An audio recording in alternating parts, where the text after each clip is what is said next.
Él es William Ospina, narrador, ensayista y poeta.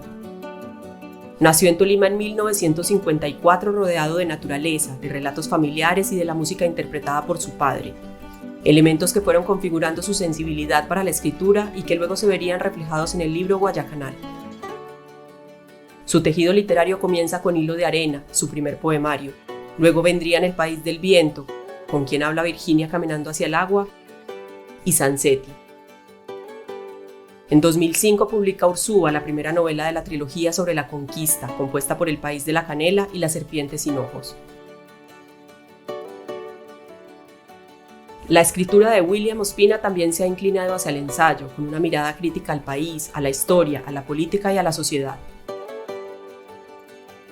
Reflexiones sobre Latinoamérica y diversos temas sociales que han recibido diferentes premios y reconocimientos. En este capítulo aparte, Orlando Gallo, abogado y poeta, hace un recorrido por la obra de uno de los escritores más importantes del país, William Ospina.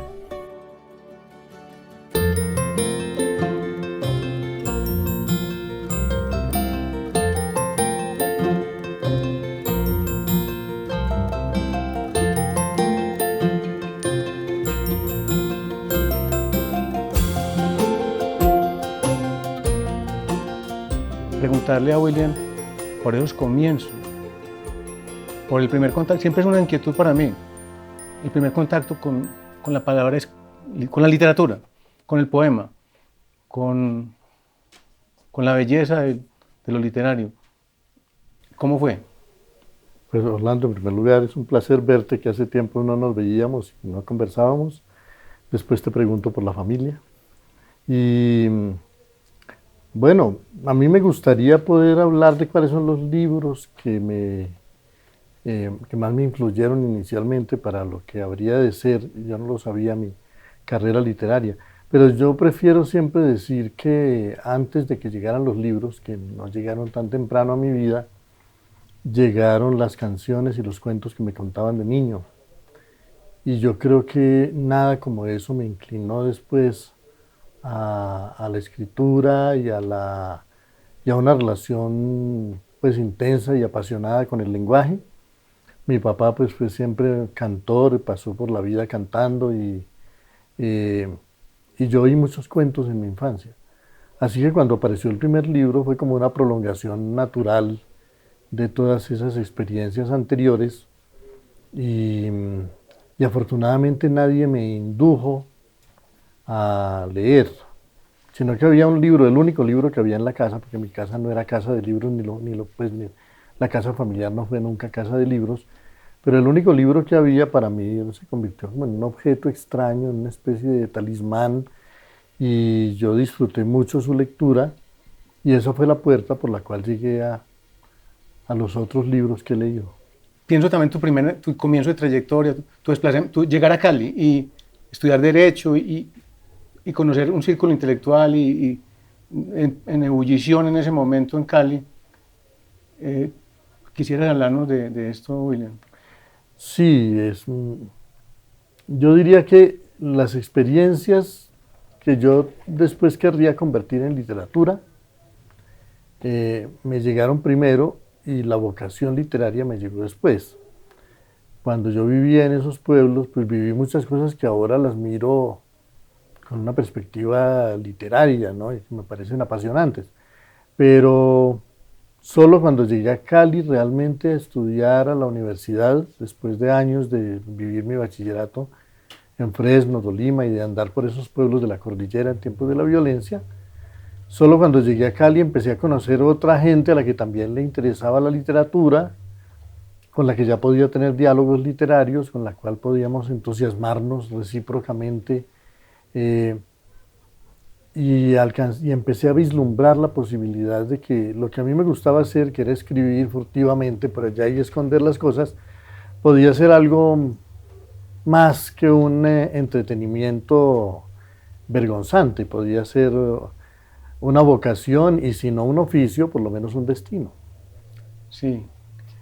Conociste en Cali, no sé si es exacto, a Estanislao Zuleta. Creo sí. que es alguien determinante en tu vida personal y literaria. Sí, sin duda, sin duda. Cuando Bueno, ya me había llegado la leyenda de Estanislao porque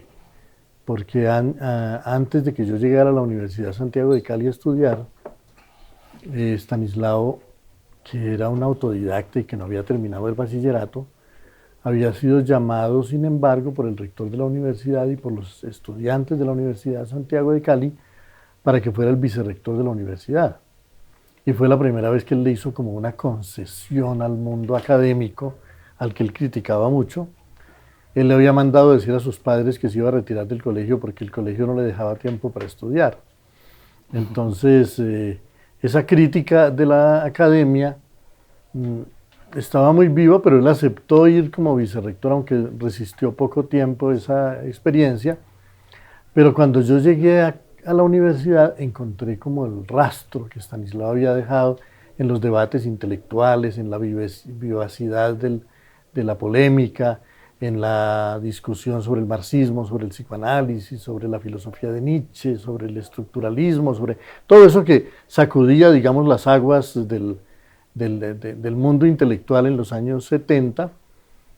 Y poco después ya no fue solamente el rastro de Estanislao, su rastro intelectual, sino su presencia física, porque él decidió volver a la ciudad, no a la universidad, sino a dar seminarios en un centro psicoanalítico que habían fundado.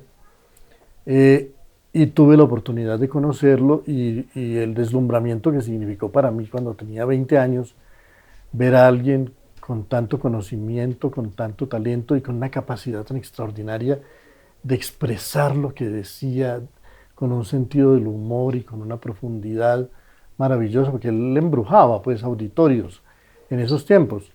Entonces yo me le acercaba siempre como con un temor reverencial y lo oía desde lejos, muy fascinado. No pensé que llegaría a ser amigo suyo porque yo era muy tímido, lo soy todavía, aunque ahora trato de no parecerlo, ¿no? Pero finalmente él fue tan hospitalario, tan generoso, tan cordial, que llegamos a tener una amistad muy, muy bella y para mí es una de las grandes influencias de mi vida, no solo diría yo en términos literarios. Y Estanislao no era un intelectual en abstracto, sino que era una crítica constante a la sociedad, al establishment. ¿Eso también lo aprendiste ahí? Pues, ¿o lo compartiste? Lo compartí porque de todas maneras yo me sentía muy crítico del orden social colombiano. En aquellos años, a comienzos de los años 70, pues Colombia estaba muy conmocionada por un movimiento estudiantil muy, muy crítico, muy radical.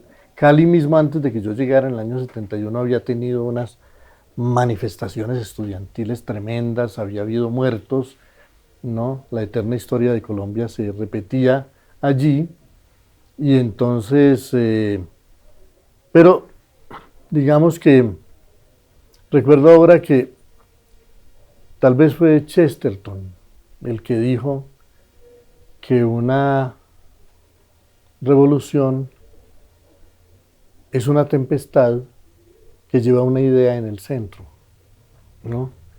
Y cuando yo conocí la revolución o la vocación revolucionaria, a mí me pareció desordenada, cuando en la universidad cada quien por su lado y todos los revolucionarios se combatían unos a otros sin cesar, cada quien tenía una verdad que negaba radicalmente la verdad del otro. Y cuando conocí a Estanislao encontré la idea que podía estar en el centro de una tempestad verdadera, de una tempestad renovadora verdadera. Y eso me conmovió mucho, que Estanislao Zuleta no fuera, digamos, un radical vociferante, sino un crítico profundo del orden mental de la cultura. Él no andaba gritando consignas contra el capitalismo, pero criticaba los fundamentos de una sociedad que no piensa solo sino en el lucro, que excluye a los seres humanos, que deshumaniza al mundo, entonces para mí él fue, por supuesto, la encarnación de una posibilidad revolucionaria y de una posibilidad intelectual crítica que no se basaba como en la mera gestualidad o en la mera furia, sino que quería al mismo tiempo construir otra cosa, ¿no? Crear los fundamentos de un orden distinto, y algo que me conmovió mucho, que yo espero que haya influido mucho en mi manera de ser y de pensar, es que Estanislao no pensaba que solamente se pudiera cambiar el mundo cambiando la política o cambiando la economía. Para él era fundamental el arte, era fundamental la literatura, era fundamental la música. Él sentía que una revolución verdadera era el Renacimiento, que había cambiado la manera de pensar, la manera de vivir, la manera de pintar, la manera de hacer música, la manera de mirar la naturaleza, que una transformación verdadera como la que el mundo necesita hoy tenía que estar llena de amor por la belleza y de ganas de transformar nuestra manera de vivir.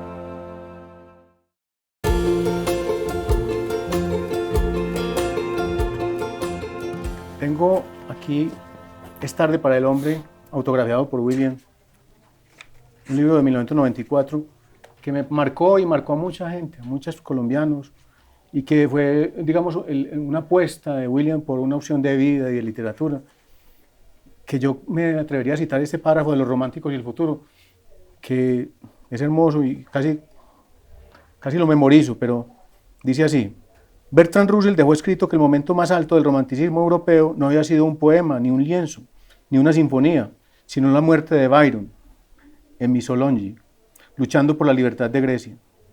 Quería expresar con ello que el romanticismo no fue una mera escuela pictórica, un movimiento poético o musical, sino una actitud vital, el espíritu de las generaciones humanas a fines del siglo XVIII y a comienzos del XIX, una manera de asumir el mundo y nuestra presencia en él.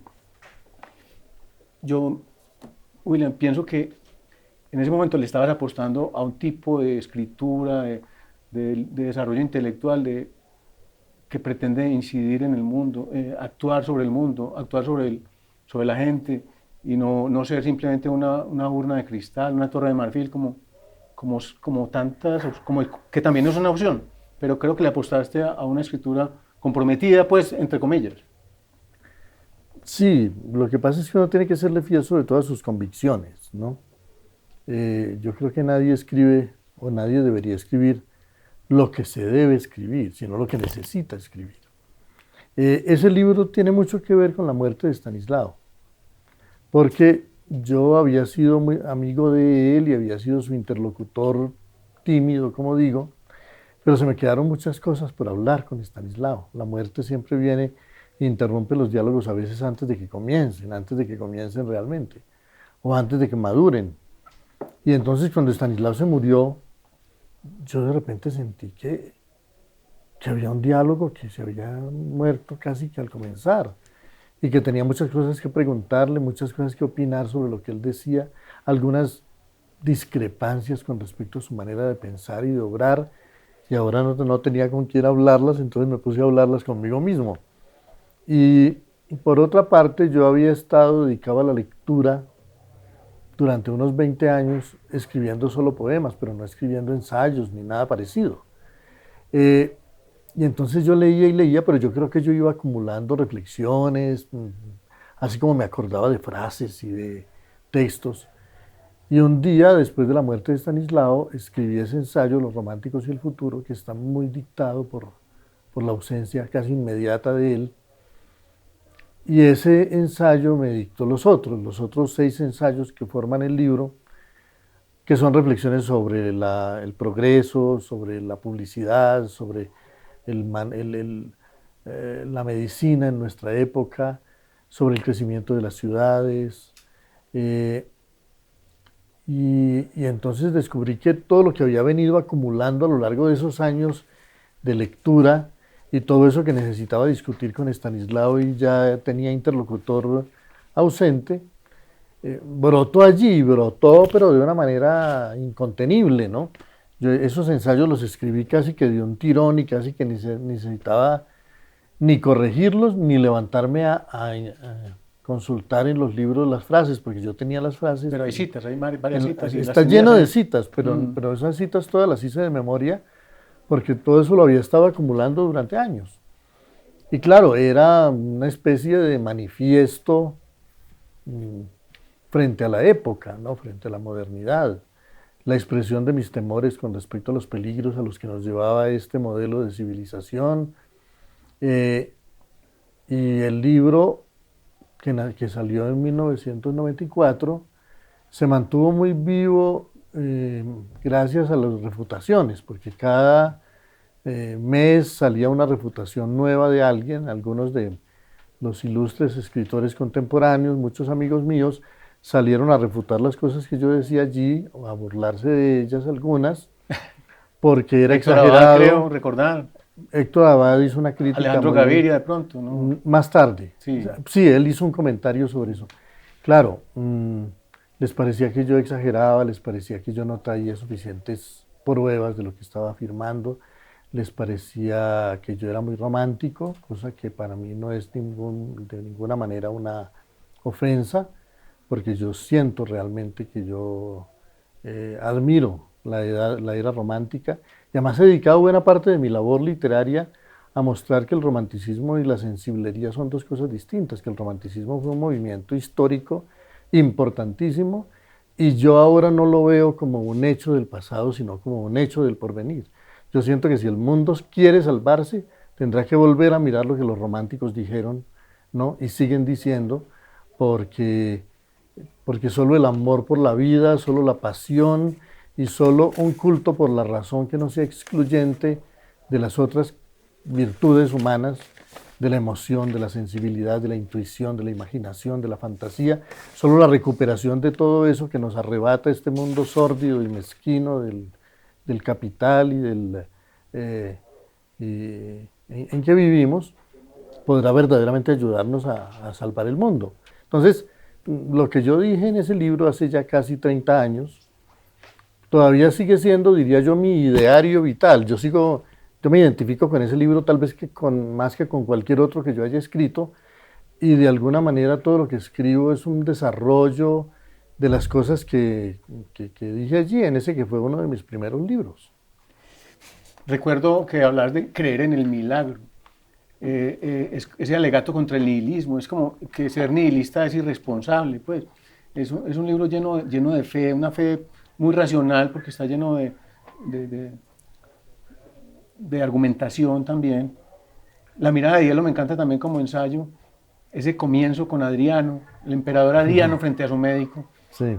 porque siempre tenés, pues, el literato que sos, no escribe un ensayo aburrido, sino que es literatura, y coges al lector por su cuenta, poniendo a Adriano frente a su médico, el emperador, el gran emperador, desarmado frente a su médico, y hacer una gran crítica al sistema de salud y a la muerte como tabú, como algo vetado, y a la salud como un ideal light. Ese ensayo me parece particularmente bello. Sí, bueno, sobre todo, y hubo muchas polémicas. Ahora que mencionabas a Héctor Abad fue uno de los que hizo una crítica. Bueno, él es hijo de médico y entonces tiene algunas convicciones profundas con respecto a lo que es el papel y la utilidad de la medicina. Opiniones que yo comparto, porque yo creo que la medicina ha sido una disciplina muy abnegada y que ha hecho mucho por la humanidad. Pero, por supuesto que lo que yo estaba criticando no era la medicina como lo entendió él, sino un momento de la historia de la medicina en que los médicos han terminado cayendo en las redes del mercado y la medicina se ha vuelto un negocio, ¿no? El padre de Héctor nunca compartió eso, siempre luchó por la salud pública, y la salud pública no consiste en medicinas y cirugías, sino en agua potable, alimentación, educación, higiene, ¿no? Pero cuando nos venden la idea de que la medicina y la salud son solamente farmacia y cirugía, el gran negocio de la medicina, es decir, la salud no es negocio. Esa era mi crítica, y pues Héctor caricaturizó un poco mi crítica diciendo que lo que yo recomendaba era que los médicos no se lavaran las manos para hacer las operaciones.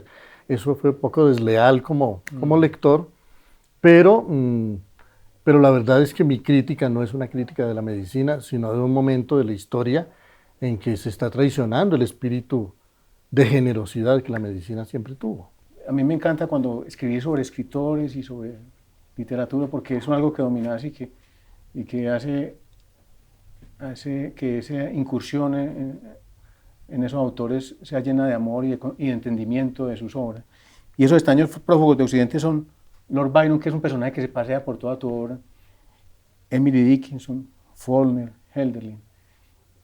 Eran personajes que históricamente también huían de este mundo, pues, no estaban de acuerdo, estaban en el lugar equivocado, como se dice. Sí, bueno, hay un autor que no parecería caber mucho en ese libro, ¿no? Porque ese es un libro sobre poetas, ¿no?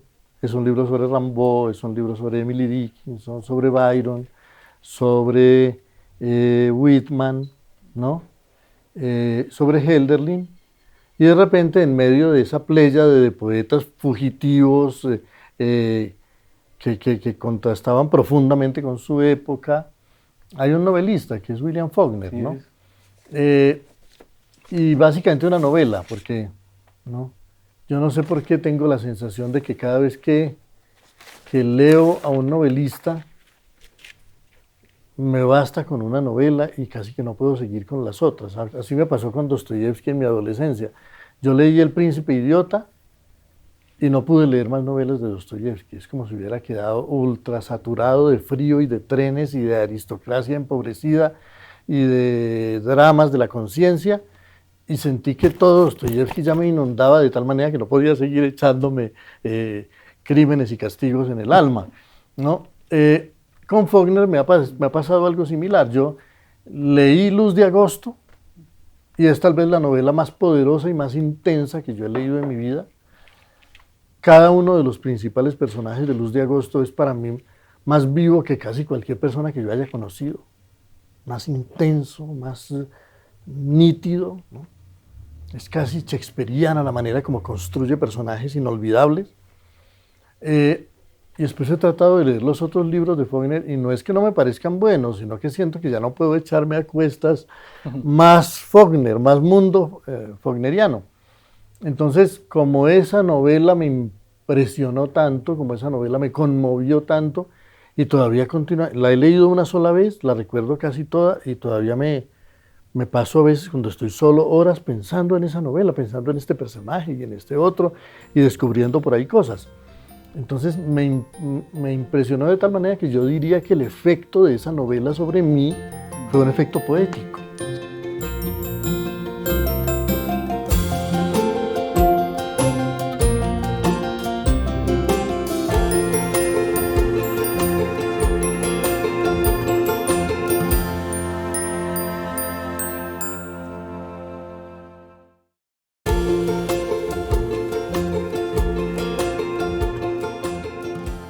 En 1999 publicas Las Auroras de Sangre.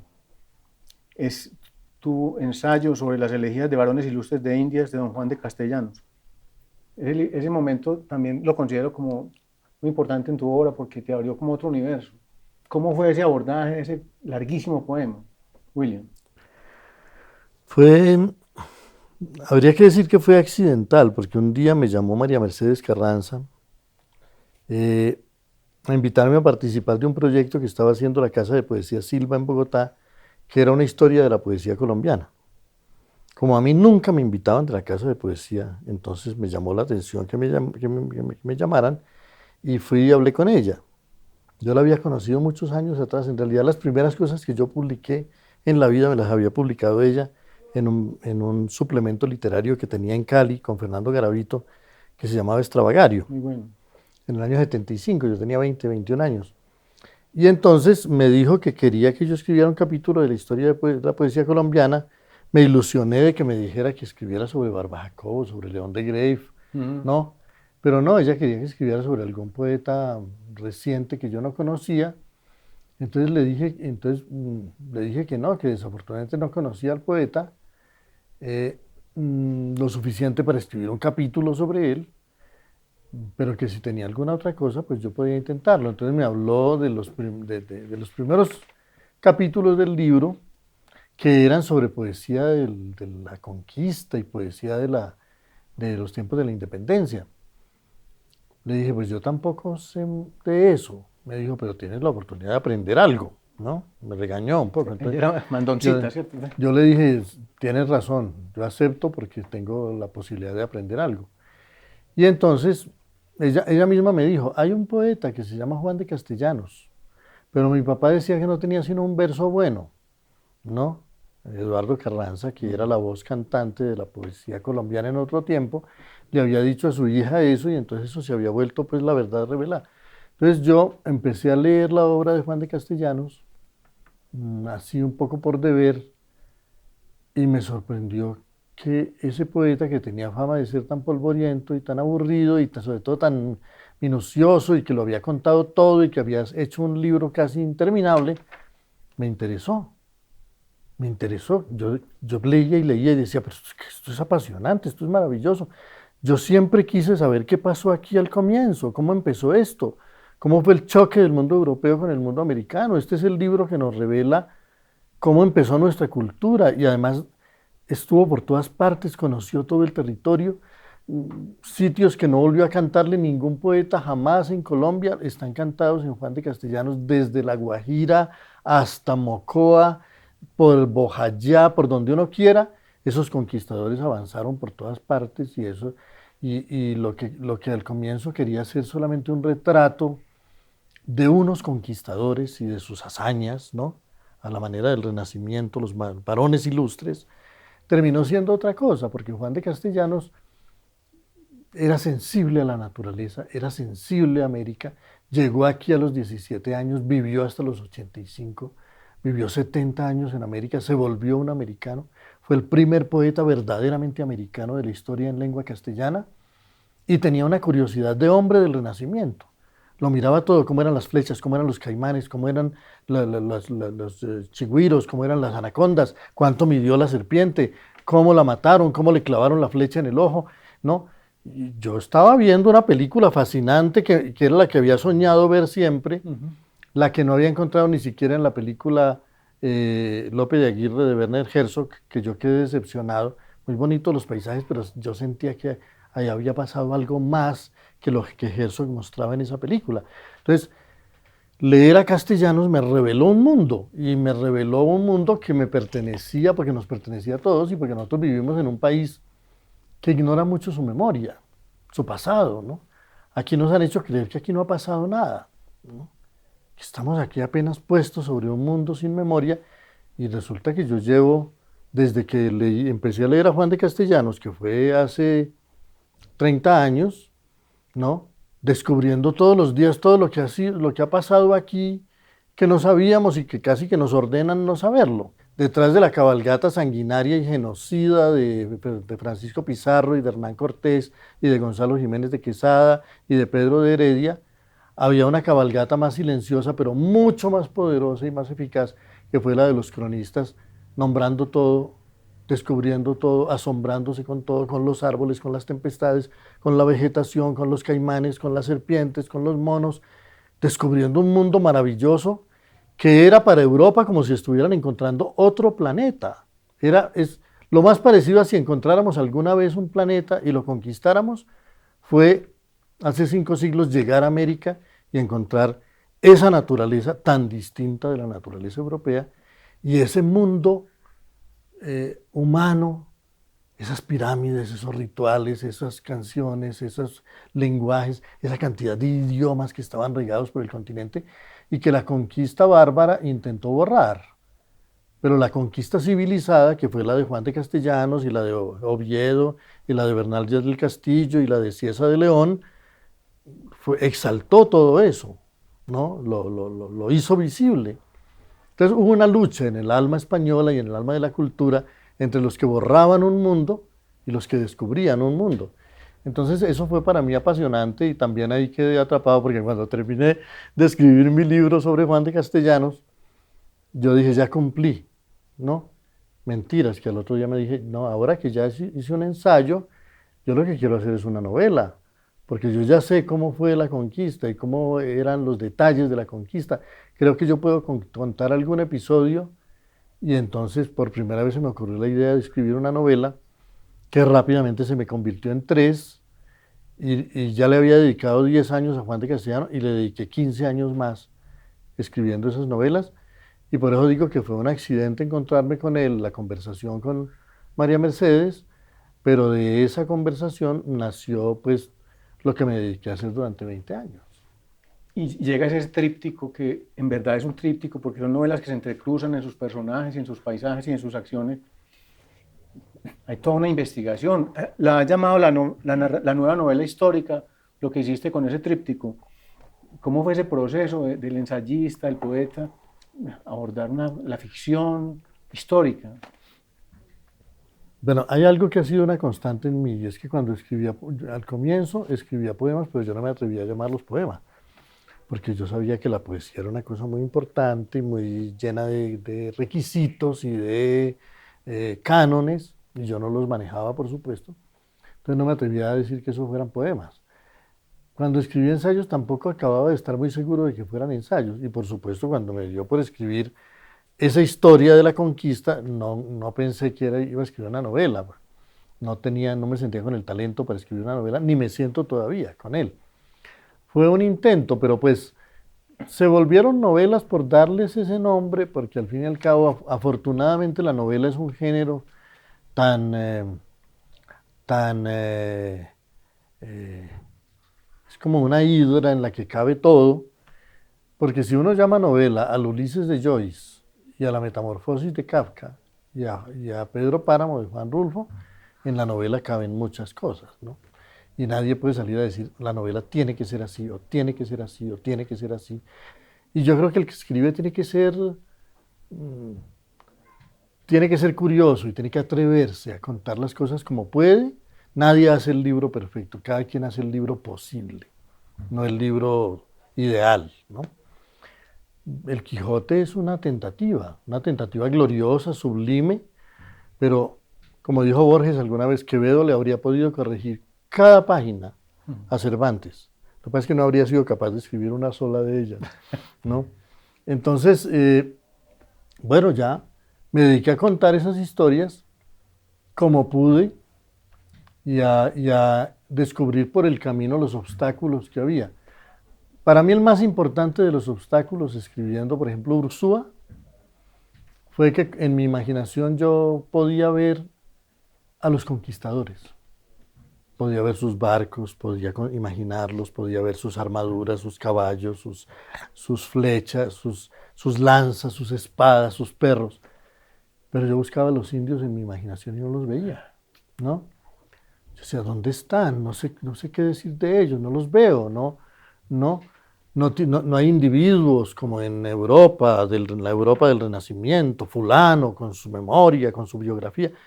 No, entonces era difícil avanzar hasta que un día fue el narrador el que descubrió antes que yo qué era lo que pasaba. Y de repente yo oí al narrador decir, mientras yo iba escribiendo, no vieron ni un solo indio en todo el camino, pero yo sé que no todas las plumas que vieron eran plumas de pájaro, y no todos los barrancos que vieron eran tierra inerte. Y en ese momento comprendí que los indígenas estaban camuflados en el territorio, estaban perdidos en la selva. Salían las flechas, pero nadie veía quién las lanzaba, ¿no? Y solo cuando querían aparecer, eran muy visibles, con sus penachos, con sus colores, narilleras, con sus pectorales, con su bullicio, con sus plumas. Cuando querían aparecer eran muy visibles, pero cuando no querían aparecer, que era casi siempre, estaban camuflados, estaban mimetizados en la naturaleza. De alguna manera eran la naturaleza. Eran tan sigilosos como la tiniebla y como el viento, ¿no? Como la niebla. Y eso me ayudó mucho en adelante a narrar, a saber que uno podía mostrar dos mundos de verdad. Un mundo visible, ruidoso, estridente, gallardo, heroico, de los conquistadores, y ese otro mundo mucho más natural, mucho más sigiloso, mucho más secreto, mucho más anónimo, que era el mundo indígena. Entonces, ese fue uno de las muchas dificultades que, digamos, encontré por el camino y traté de resolver en el relato como pude. Y la novela histórica tiene el problema de que llegan los historiadores a corregir y a pretender señalar. ¿Vos te sentiste libre en ese sentido? Lo que pasa es que al comienzo yo sí tenía miedo, porque uno siempre tiene un historiador encima del hombro, vigilando todo lo que uno escribe. Pero aprendí a hacerles el quite y ya sé cómo se hace, ¿no? Ya sé cómo se hace. Basta que uno diga, esto es una novela, y uno ya puede decir que Julio César se montó en una nave y se fue para la luna, ¿no? Porque es una novela, ¿no? Sí, sí. No está atada por los deberes de la historiografía, ¿no? Y claro, no porque tuviera que ser así, sino porque para mí era necesario, yo solo quería contar lo que ocurrió, yo no quería inventar nada. Me parecía tan llamativo, tan importante, tan asombroso lo que ocurrió realmente que yo no quise añadirle nada de mi imaginación. Pero hay cosas que uno puede deducir. Me tocó investigar mucho para escribir Ursúa, me tocó volverme un historiador, yo creo, y volverme un investigador, improvisar en mí un investigador, porque yo escribía de todas maneras con el celo de que no vaya, que una fecha, un dato, una circunstancia, ¿no? Que no vaya yo a terminar diciendo, como decía Víctor Hugo en La leyenda de los siglos, que los campos de Caldea hace 3000 años estaban llenos de sembrados de maíz, cuando el maíz les llegó de América a partir del siglo XV, ¿no? Un escritor siempre puede correr esos riesgos, ¿no? De decir cosas que son anacrónicas y de no corresponder. Y a mí me parecía importante, muy importante, ser fiel a la historia, porque yo estaba contando un mundo que no ha sido narrado suficientemente por la literatura. Pero también comprendí que la literatura exige a veces traicionar un poquito la historia. Y es que hay un deleite de los que los novelistas hablan, y es que de pronto el personaje que se inventan y que es secundario va creciendo y se vuelve importante a partir de la propia narración. ¿Te pasó esa magia con tus novelas, que un personaje fuera tomando un carácter y un posicionamiento en la obra? Yo no estoy muy seguro de que yo haya sido capaz de crear verdaderamente personajes y personajes así Cristóbal de memorables, Aguilar, pues es un ¿no? personaje Bueno, ese se fue que es un formando, poco el narrador se fue que... formando por el camino. y Porque creció. era un personaje que yo necesitaba y fue un invento mío, ¿no? Yo decía, yo necesito a alguien que cuente esta historia, no desde las carabelas de Cristóbal Colón, no puede ser un español, pero tampoco puedo poner a un indígena a contarlo, porque los indígenas que vivieron la conquista no tenían digamos, el contexto para contar esta historia. Y yo solo la puedo contar desde el mestizaje, que es lo que yo siento que soy, ¿no? Entonces traté de construir un mestizo que fuera descubriendo muy gradualmente su condición de mestizo para que contara la historia. Entonces es un personaje totalmente de ficción, diría yo, pero traté de ponerlo pues en los sitios adecuados para que pudiera contar el relato de comienzo a fin. Y después un día descubrí que prácticamente sí había vivido, porque había personajes que coincidían con todo ese itinerario que yo había tenido que trazar para que el personaje fuera testigo de todo eso. Entonces sí, creo que a veces les pasa a los autores de ficción que se inventan un personaje y un día se lo encuentran por la calle. Sí.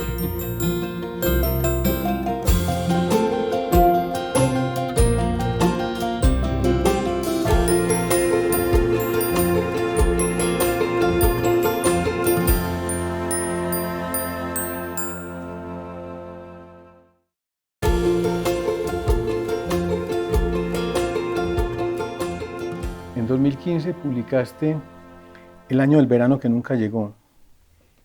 Han hablado de que es una especie de novela policíaca, detectivesca, pues la crítica ha dicho, donde el narrador es personaje. Está realmente William Ospina en Buenos Aires, en unas conferencias, lo que eso le suscita, un viaje, otro. ¿Cómo surgió esa novela? ¿Cómo se dio la escritura misma de esa novela? Bueno,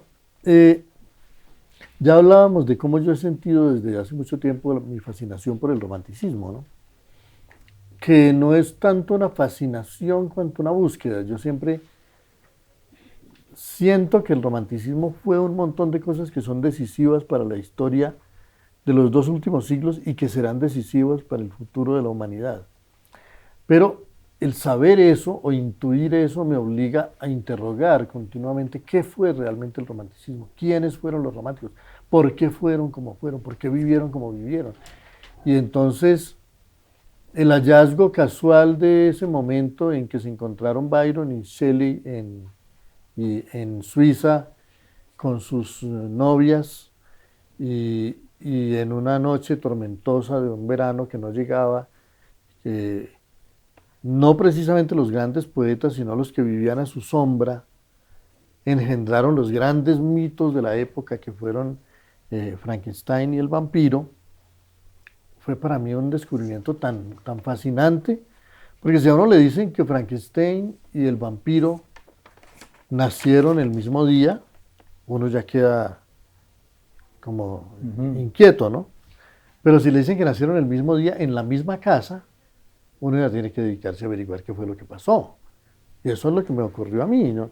Estaba en Buenos Aires investigando otra cosa y de pronto me entero de que Frankenstein y el vampiro nacieron el mismo día en la misma casa.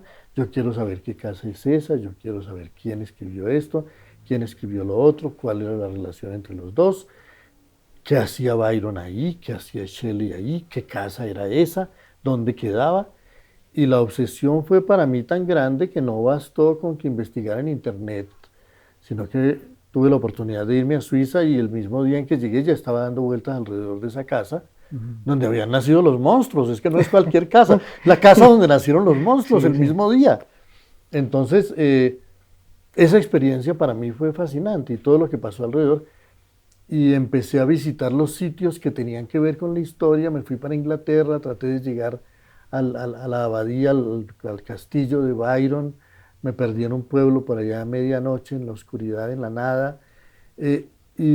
Y la obsesión. Entonces yo empecé a preguntarme si yo estaba haciendo una investigación literaria o si estaba siguiendo una obsesión, una manía personal.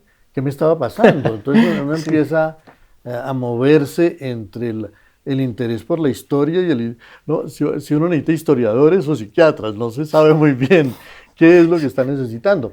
Digamos que Ursúa y El País de la Canela y Las Serpientes sin Ojos, esa trilogía, fue para mí un ejercicio apasionado de interrogación de la memoria. Pero el año del verano que nunca llegó fue algo mucho más excitante para mí, porque yo no tenía un esquema. En cambio, en Ursúa se sabía qué había pasado en cada época, cuándo construyeron el barco, cuándo llegaron a la selva, cuándo salieron al otro lado, cómo fue todo, ¿no? Pero aquí yo estaba simplemente interrogando un tema que era infinito, que estaba lleno de ramificaciones por todos lados y por donde me metiera encontraba algo, ¿no? Entonces yo me levantaba cada día, no a escribir el capítulo que ya tenía previsto, sino a descubrir qué iba a pasar en el capítulo siguiente. Pero ese es el arte maravilloso de ese libro, porque el lector va acompañándote y está intrigado qué va a pasar, qué vas a encontrar, y ahí es donde como eso se vuelve una ficción, una novela. Sí, yo siento que el gran suspenso de la novela consiste en que hay algo que estamos buscando, pero el autor anda tan perdido como el lector, sí. ¿no? Yo debería haber dicho, no me sigan que yo también ando perdido, ¿no? Sí. Pero la verdad es que disfruté mucho en esa búsqueda, descubrí muchas cosas en esa búsqueda, aprendí muchas cosas en ella. Borges decía que la obra terminada es una metáfora del cansancio, ¿no? En este libro casi ocurrió eso. Casi ocurrió que hubo un momento, porque así como yo estaba buscando el tema y por todas partes encontraba datos, libros, casas, sitios, rostros, personajes, libros, biografías. Todos los días estaba descubriendo algo y eso así duró como 3 años ese delirio. Un día empecé a no encontrar nada, ¿no? Yo tocaba la puerta y nadie abría. Ya estaba lista la novela. Trataba de avanzar por un camino y ya no podía. Había podido ir a Villa Diodati 2 veces, siempre de una manera extraña. La tercera vez ya no pude, traté de llegar a la bahía de Spezia, donde se naufragó Shelley en Italia, y no pude llegar, me estaba enfermando, ¿no? Te estaban metiendo en... Me estaba metiendo en problemas, ¿no? Entonces comprendí que así como la historia me perseguía primero y me daba datos por todas partes, ya no me quería dar más datos, eso se estaba cerrando, avanzar más podía ser peligroso, lo sentí realmente como algo físico, ¿no?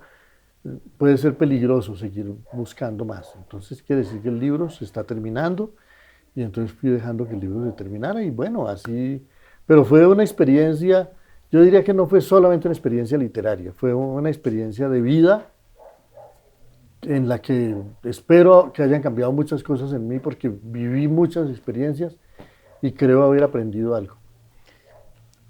Yo siento que Guayacanal, de alguna manera, es una continuidad en otra búsqueda, y es la de tus ancestros, de tus abuelos, la finca, y también es un periplo desde William Ospina, desde el William personaje, un libro con fotos amarillas, viejas, que contextualizan todo y nos muestra un país hermoso en su fronda, en su selva, y hermoso en sus canciones y en sus conversaciones, y los niños corriendo, pero donde siempre está un machete, un revólver, una amenaza, una extorsión. Escribir Guayacanal fue como volver a concentrarme sobre mí, sobre mi memoria personal, sobre el pueblito donde nací, sobre mis bisabuelos desconocidos. Además, yo siempre tuve un poco esa fantasía infantil de que yo habría querido conocer a mi bisabuela, porque toda la familia hablaba de ella y yo nunca la conocí, ella murió poco antes de que yo naciera. Sin embargo, estaba tan presente en la familia, la casa, todo el mundo se acordaba de ella.